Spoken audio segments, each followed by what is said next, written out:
Hello everyone and welcome to ButteredGaming. I'm your host, ButteredToast III, and today I'm going to be showing off another one of my decks here. This is my Vampire deck, as you might be able to tell from the top card here, for the actual cards in the deck here. This is just the pile of mana. I need to figure out how I want to do this. I was a little close to the camera there earlier, but that's okay. So, this is a mono black deck here, and there are 22 swamps in the deck. Not really much else to say about that, to tell you the truth, so I'm just gonna move those over to the side. So, as I said, it's a little hard to do here. The camera angle's a little awkward. So, as I said, this is my vampire deck. It's mostly based on vampires. So to begin with, I just have a couple Sengir Vampires. Now, they're not all that special, but they're pretty good. They're 4/4 to start out with, and they have flying. And one of the good things about them is whenever a creature dealt damage by a Sengir Vampire dies, you can put a +1/+1 counter on Sengir Vampire. Although for some reason, it doesn't seem to work out too well for me very often. The next vampire we got here is one of my favorites in the deck is Vampire Outcasts. I like to use these a lot. They're not very strong. They only start as a 2/2, but if you can manage to get their Bloodthirst, they become a 4/4. But they are very easy to get out, and I seem to get them a lot. I have 3 of them in the deck. They're pretty decently cheap. They're 4 mana total. It's not that bad. And they seem to help me out quite a bit in the deck. I don't know. Just for some reason it seems that they do. Now another one that I like is the Dark Impostor. I have 2 Dark Impostors here. They are cheap to get on the field. And they're pretty weak to begin with, but they have a pretty amazing ability. It's pretty expensive though. 6 mana to use it, and you can exile target creature and put a +1/+1 counter on the Dark Impostor. And then it gets all the activated abilities of the creatures exiled with it. It's pretty helpful. It can be a little awkward because a lot of activated abilities do have mana costs, and this is a mono black deck, so if it doesn't use black mana, then it's a little hard to use the activated abilities. But those are pretty good, especially late game, especially for like getting rid of creatures that I don't want on the field. Another vampire that's good to get early is a Bloodseeker. I have 2 of them in the deck. They're pretty cheap, so they're pretty easy to get out early, and they're 1/1. And the reason to get them out on the field would be to punish the opponent for putting creatures on the field, because whenever a creature enters the battlefield under an opponent's control, you may have that player lose 1 life. So it's pretty helpful if you get it early. And then now we're just kind of starting into the other random vampires that I kind of have in the deck. One, for example, is Kalitas, Bloodchief of Ghet. I just recently realized how incredibly awesome this card is. It is a little expensive. It's 7 mana total, but it is a 5/5, which is pretty good just by itself. And then his ability is to pay 3 swamps, which is not a problem in this deck, seeing as how it's mono swamp. And then to tap it, and you can just destroy a target creature. And if it's put into the graveyard that way, you can put a black vampire creature token on the battlefield with its power and toughness each equal to the power and toughness of the creature that you destroyed. So it's a very helpful card. I just used it to great effect in a game I just played recently. So I haven't actually used it all that much because I just guess I didn't realize how awesome it is. And seeing as how I only have 1 of them, it's a little hard to get it on the field all the time. So here's kind of an older one. It's a Rise of the Elrazi. This is a Nirkana Cutthroat. It's a pretty good card. It's only 3 to put on the field, but then it's only a 3/2 when it first comes in. And we haven't seen the leveled up cards in a while, and it does cost a little bit to level it up. 3 mana, it's like putting another one on the field, basically. But once you get it to level 3, it is very hard to kill it because it has First Strike and Death Touch, and it is a 5/4. Not that that really should matter. It does have Death Touch at levels 1 to 2 as well, which is pretty good, but level 3 plus, it gets pretty awesome, because First Strike, Death Touch, that combo means that you would hit the creature that you're fighting first, and because it has Death Touch, any amount of damage that is dealt to it would just kill it, so you would immediately kill that creature as long as you can hit it first. So like if you're fighting another first strike creature, or like a double strike creature of the opponents, then it is a little less effective, but it is pretty awesome combo, I gotta say. So then we have Drana, Kalastria, Bloodchief here. It is another 5 mana cost, which isn't that bad. And it is flying, and this is a pretty good creature as well to have on the field. It doesn't... it is a little more expensive to use because you have to get X plus 2 swamps. And then you get to -0, -X on a target creature, and then it gets +X +0 until end of turn, which is still a pretty amazing combo, because even if you don't kill the opponent's creature, then this card can still attack, and if they decide to block, it's pretty much gonna definitely be a death. And I guess there is still the option of Drana being killed as well, but hey, it's pretty good, I think.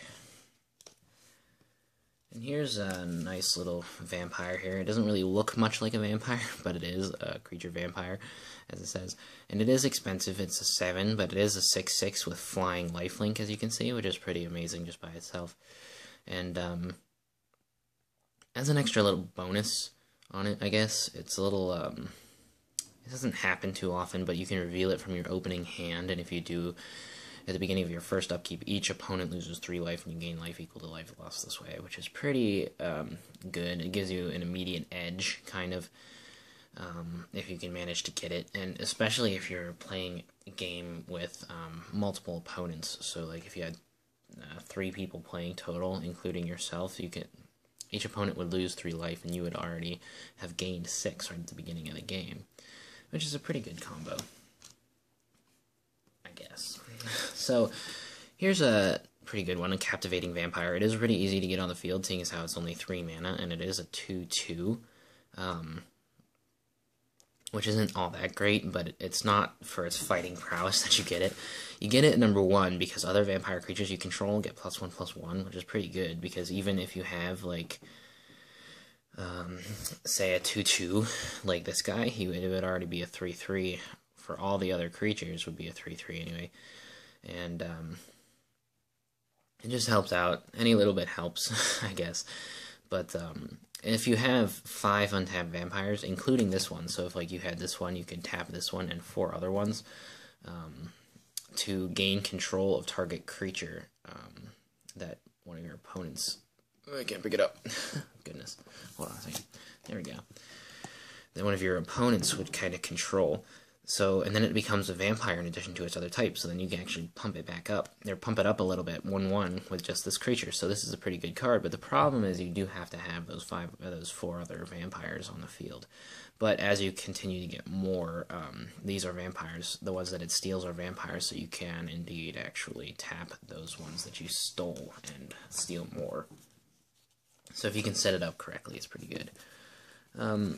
So then these are very helpful as well. I have a couple of Vampire Nighthawks in the deck. They're pretty easy to get on the field as well, and they're very helpful. And they're only a 2/3, but they do have flying and death touch and lifelink. So that's a pretty good combination. Flying, number 1, you can just use it to fly over the opponents or block flying creatures. First of all, it's pretty good to have. And then Death Touch, so it makes it so the opponent, even though it is only a 2/3, it makes it so the opponent is a little wary to sort of attack you or block your creature here, unless they have a creature they just don't even care about, and then they'll be fine. But lifelink does help as well, because, as always, the more life you have, the better. And then we have this Bloodlord of Vasgoth, which is a pretty good one to have as well. It is a 5 creature, and it is only a 3/3, but it does have Bloodthirst 3. So if you can manage to get the Bloodthirst, it is already a 6/6, which is pretty good. And then it has flying, so flying 6/6, pretty good. And then whenever you cast a vampire creature spell, so as long as you keep this on the field, those other vampires gain Bloodthirst 3 as well. Oh man, that went really out of focus. There we go.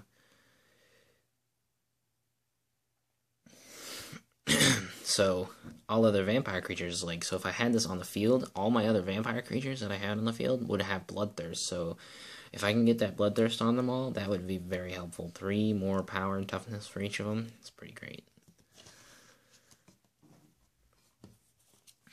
So then, another one of the main vampires in this deck is a very good one to have, which is Vampire Nocturnus. It is 4 mana, and it is only a 3/3, but it gets pumped up a little bit because you play with the top card of your library revealed. And as long as the top card of your library is black, Vampire Nocturnus and other vampire creatures you control get +2/+1 and have flying. So this would be a 5/4 and flying if it had a black card on the top of my deck, which is a little bit easier with this deck since it is mono black, but man, having really a lot of trouble keeping this in focus. Goodness. At any rate, sadly though, mana is not considered a black card, so if I had a swamp on top, it would be a 3/3, which does temper it a little bit, but that's okay.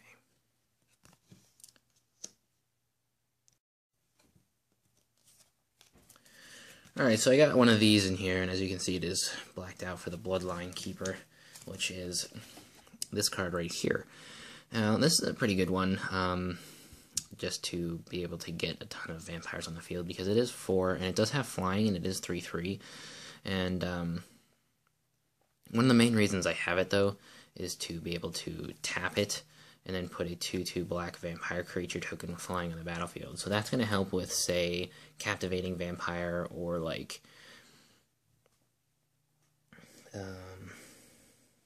just being able to like swarm. Like if I had Vampire Nocturnus, they would all be 4/3s at that point, and yeah, it's just pretty awesome. I don't even know. But then once you have those 5 or more vampires, you can pay 1 to transform the Bloodline Keeper into a Lord of Lineage, which is a 5/5 flying, which is pretty awesome. And it gives all my other vampire creatures another +2/+2. So all those other vampires I had on the field, those immediately become a 4/4. So then if I had the Vampire Nocturnus, those would be 6/5 at that point, which is just pretty good, especially if I have a bunch of them. Like 5, like this one says. And then you can still tap and add more, which is just pretty incredible. So this deck has a lot of, like, destroy target creature cards and stuff like that. So that's all these ones. And as you can see, there isn't really 4 of one specific kind in here, but it's just a patchwork and it works. One of the ones I have in here is Quagsignus, and it is an enchantment, which is pretty nice. It gets -1/-1 for each swamp I control. So at that point, it's immediately, if I can play this card, it's immediately going to be at least -3/-3 because of the fact that I need 3 mana, which is mono swamp in this deck, to play it. So that's going to at least cripple the card pretty well. If not, just destroy it, because a lot of the time when I play this, I have more than just the 3 swamps. So that's a pretty good one to have. So then I've got a couple of these Doom Blades in here. These are pretty good to have because they're very cheap. They're 2, but the problem is they only destroy non-black creatures, so if I was playing another like black deck, then it wouldn't really work out for me so well, but that's okay. Another one that kind of goes with the swamps thing I got here going on is the Corrupt. Now this is pretty expensive, it's 6, but the reason it's expensive is because it deals damage equal to the number of swamps to creature or player. So if I just wanted to hit the player with it, that's immediately 6 damage to either a creature or player, and then I get to gain life equal to it. This damage dealt this way. Goodness gracious, can't talk. So immediately I already just healed 6 life, as well as being able to do 6 damage to either a creature or a player. So now I've got these Victim of Nights, and these came out in Innistrad. So these are cheap as well, and they do have some restrictions, which is non-vampire, non-werewolf, non-zombie, but that's not as bad as non-black, because there are quite a few less vampires, werewolves, and zombie creatures as there are just black creatures. So those are pretty helpful most of the time as well. Next we've got this really beat up copy of Tendrils of Corruption here, which is another one where it does number of swamps you control. That's not trying to get it to be a theme with this deck and the number of swamps, because I really don't have much like ramp in this deck. So it just deals X damage to target creature and I gain another X life, and it is a little cheaper because this is only creatures. Cheaper than the Corrupt or whatever it was. So then we've got we've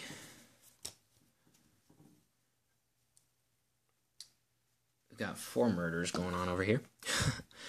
And this is a pretty good one, just because it is pretty cheap. It's 3, and then this is just destroy target creature. So, you know, it's just any creature you get, it is just destroy it. But the problem is, it's not like enchantments or anything, which is, none of the cards in this deck really are destroy enchantments or like artifacts or anything. But, hey, this is a creature, so this is a very diverse card. You can kill a lot of stuff with this. And then I've got these for those times when people have, like, hexproof creatures and stuff. Ghet's Verdict is a pay 2, and target player sacrifices a creature. It's not so effective when they have more than 1 creature on the field, because they can choose which one to get rid of. But then they do lose 1 life, so it is pretty good. Oh, I just went way out of focus again. There we go. Alright, so then we've got just a last couple things to go over here. These are the like miscellaneous creatures and miscellaneous like sorceries that I've got in the deck that really don't fit. Like these 2 creatures. These are not vampire creatures, but we have a Nightmare, which just came out in M14, and it is 6 mana, and it is flying, and its power and toughness, again, equal to the number of swamps I control. Man, I'm having so much trouble keeping this in focus. Refocus. Hello? There we go. So, at any rate, again, I'm not trying to get it to be kind of a theme, but it does seem like it works out a little bit, because I do manage to get a pretty good amount of mana in this deck.